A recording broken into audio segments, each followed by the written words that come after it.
Улуу элдин улут көрөнгөсү Чыңгыз Айтматов 92 жашта.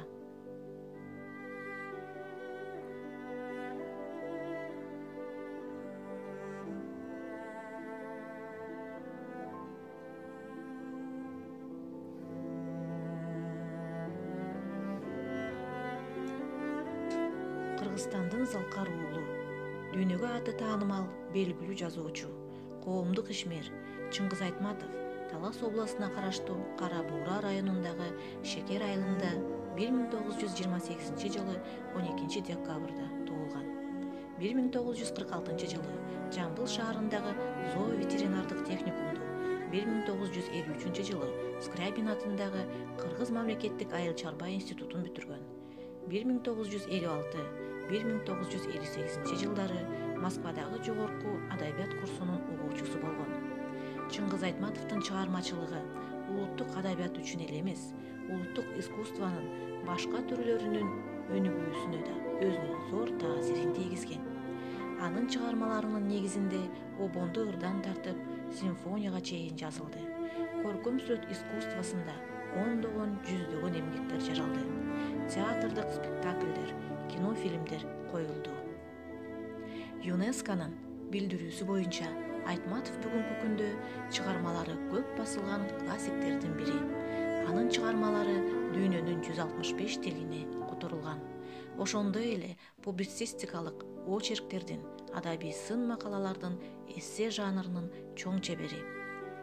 Айтматовдун Ак кеме аттуу повести жазуучунун чыгармачылыгынын бөтөнчө маанисине ээ. Ал эми Жаны барым Гүлсарым повести жарык көрүп, көп улуттуу совет адабиятына зор идеялык, эстетикалык табылга катары кирди. Биринчи мугалим повести өткөндөгү окуяларды сүрөттөсө да, азыркы мезгил менен үндөш, көйгөйдү козгойт.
Жамиля повести кыргыз идеялык, эстетикалык проблематикасы жанага шайма-шай келген көркөмдүк сапаты менен кыргыз совет адабиятындагы нукура жаңычыл чыгарма болуп, бат эле көп тилдерге которулду.